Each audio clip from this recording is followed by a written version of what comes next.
அனைவருக்கும் வணக்கம். சற்று முன் வெளியான முக்கிய அறிவிப்பின்படி மே 8ஆம் தேதி இன்றைய நாள் தமிழகத்தில் பல மாவட்டங்களில் கனமழை பெய்யக்கூடும் என சென்னை வானிலை ஆய்வு மையம் தெரிவித்துள்ளது. இதுல எந்தெந்த மாவட்டங்களில் கனமழை பெய்யக்கூடும் என்பதை பற்றி விரிவாக தெரிஞ்சுக்கணும்னா இந்த வீடியோவை கடைசி வரைக்கும் ஸ்கிப் பண்ணாம பாருங்க. இது போன்ற மழை சம்பந்தமான வீடியோக்களை உடனுக்குடன் தெரிஞ்சுக்கணும்னா வீடியோக்கு கீழே இருக்கக்கூடிய ரெட் கலர் சப்ஸ்கிரைப் பட்டனை பிரஸ் பண்ணிக்கோங்க. தென்னிந்திய பகுதிகளின் மேல் வளிமண்டல கீழடுக்குகளில் காற்றின் திசை மாறுபடும் பகுதி நிலவுகிறது.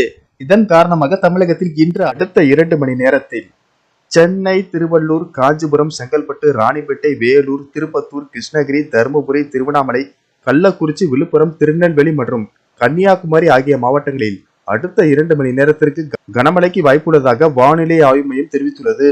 மேலும் இன்று தமிழகத்தில் ஓரிரு இடங்களிலும் புதுவை மற்றும் காரைக்கால் பகுதிகளிலும் இடி, மின்னல் மற்றும் பலத்த காற்றுடன் கூடிய லேசானது முதல் மிதமான மழை பெய்யக்கூடும். நீலகிரி, கோயம்புத்தூர், திருப்பூர், தேனி, திண்டுக்கல், விருதுநகர், தென்காசி, திருநெல்வேலி, ஈரோடு, சேலம், தருமபுரி, கிருஷ்ணகிரி, வேலூர் மற்றும் திருப்பத்தூர் மாவட்டங்களில் கனமழை பெய்ய வாய்ப்புள்ளது. 9ஆம் தேதி நீலகிரி, கோயம்புத்தூர், திண்டுக்கல், தேனி, தென்காசி, விருதுநகர், திருநெல்வேலி மற்றும் ஈரோடு மாவட்டங்களில் கனமழை பெய்ய வாய்ப்புள்ளது. 10 மற்றும் 11ஆம் தேதிகளில் தமிழகத்தில் ஒரு சில இடங்களிலும் புதுவை மற்றும் காரைக்கால் பகுதிகளிலும் இடி, மின்னல் மற்றும் பலத்த காற்றுடன் லேசானது முதல் மிதமான மழை பெய்யக்கூடும்.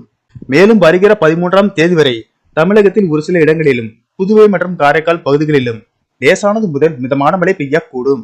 சென்னை மற்றும் புறநகர் பகுதிகளை பொறுத்தவரை அடுத்த 48 மணி நேரத்திற்கு வானம் ஓரளவு மேகமூட்டத்துடன் காணப்படும். நகரின் ஒரு சில பகுதிகளில் லேசான மழை பெய்யக்கூடும்.